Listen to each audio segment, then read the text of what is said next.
Why is the man who doesn't chase money the greatest threat to society?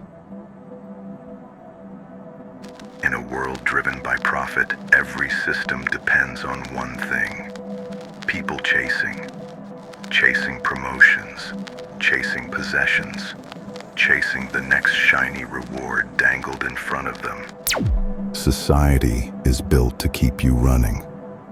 Advertising, culture, even education, all engineered to convince you that your worth is tied to what you earn, own, and achieve.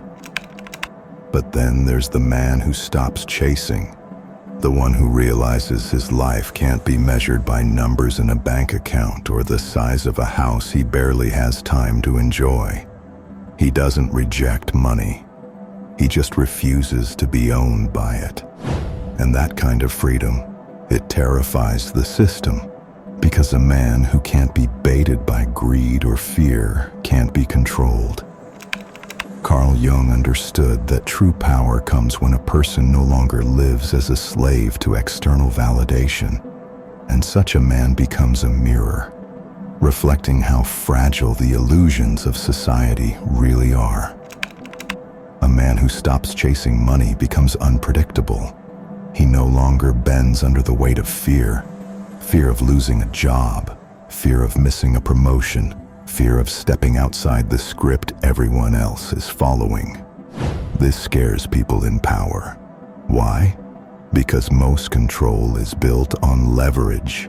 If they can threaten your paycheck, they can control your choices. If they can dangle rewards, they can direct your behavior. But when you're no longer motivated by those strings, you break their most reliable weapon: fear of loss. Carl Jung believed that when a person connects deeply with their inner purpose, the collective can no longer dictate their identity. You stop being a cog in the machine and become something far more dangerous to the system: self-directed, independent, unmoved by the games others play. And that independence forces others to question why they're still running a race they never chose to begin with. People don't just notice a man like this. They react to him. Some admire his calm, his refusal to play by the same rules. But many feel threatened, even resentful. Why? Because his existence challenges everything they've built their lives on. They've been told since childhood that success equals accumulation, that working harder, earning more, and climbing higher will finally bring happiness. But here's someone who has stepped off the treadmill, and he's not crumbling. He's thriving. Carl Jung explained this as a projection of the shadow.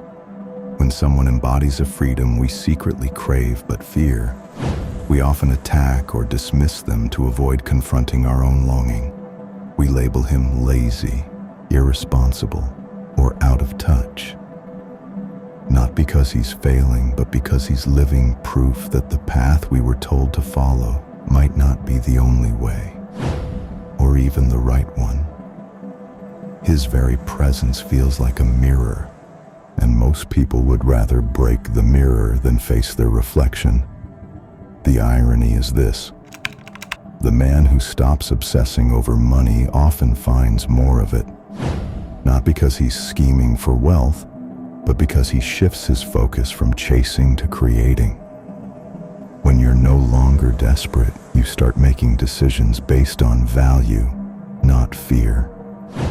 You invest in work that aligns with your skills and purpose, instead of selling your soul to the highest bidder. Opportunities come, not because you're begging for them, but because people sense you don't need them, and that confidence is magnetic.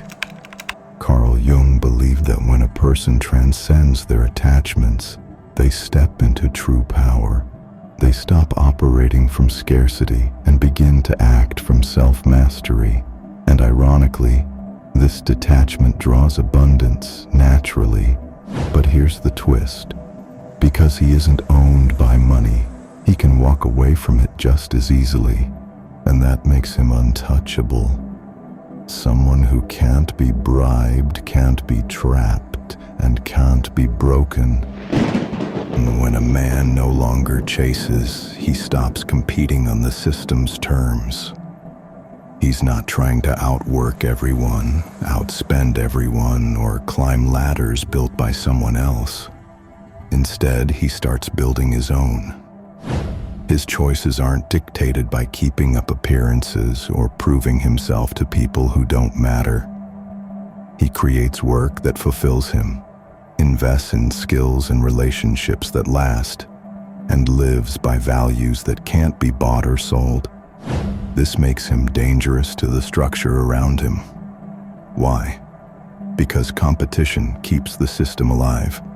If everyone is busy racing, no one questions who built the track or why the finish line keeps moving. But when someone opts out, he exposes the truth. The game only works if you agree to keep playing. Carl Jung said true individuation is rebellion without noise. This man doesn't shout, doesn't demand attention. He just walks his own path. And every step he takes shows others they could too. Society can't control what it can't label. So when it encounters a man who isn't fueled by fear, greed, or status, it tries to box him in. They call him unmotivated, antisocial, or even a failure by conventional standards. Not because he's actually failing, but because they need to make him an example, a warning sign to anyone else who might start questioning the chase. If they can convince the crowd he's lost, they can keep the crowd running.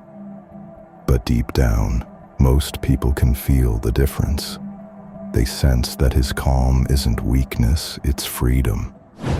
And that terrifies those who rely on conformity to keep power.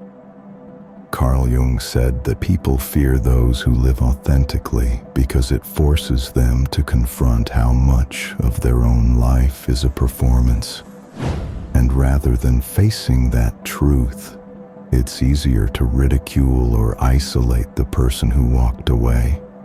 But a man who is free of the system's hooks doesn't need their approval. And that indifference is what makes him untouchable. The most disruptive thing about this man isn't his rejection of the chase. It's the quiet way his life becomes proof of another path. He doesn't preach. He doesn't argue. He simply lives with a peace and clarity that others can't fake. And over time, people start to notice. He's not burnt out. He's not bitter. And somehow, despite not chasing, he's not struggling either. This forces others to pause, to question, to wonder if the endless grind they've been told is the only way was actually just a story to keep them obedient. Carl Jung taught that truth doesn't need to shout. It simply exists. And its existence alone can unravel illusions. This is why such men spark quiet revolutions, not by leading protests, but by embodying a life that proves freedom is possible without selling your soul. And once people see that possibility, they can never unsee it. In the end, this man's greatest power isn't rebellion, it's self-possession. He isn't against money. He simply refuses to worship it. And because he no longer needs the system to validate him, he can engage with it on his own terms, or walk away entirely. That kind of freedom is contagious. It plants a seed in everyone who witnesses it. What if I stopped running? What if I stopped measuring my worth by things I don't even care about? What would my life look like if I chose purpose over pressure? Carl Jung said that a person who finds their inner center becomes immune to the manipulations of the collective. That's why the man who doesn't chase money is seen as a threat, not because he destroys society, but because he reveals how fragile its control truly is. And once enough people see the truth, the game itself begins to crumble. So the question isn't whether he's dangerous. It's whether you're brave enough to follow his lead.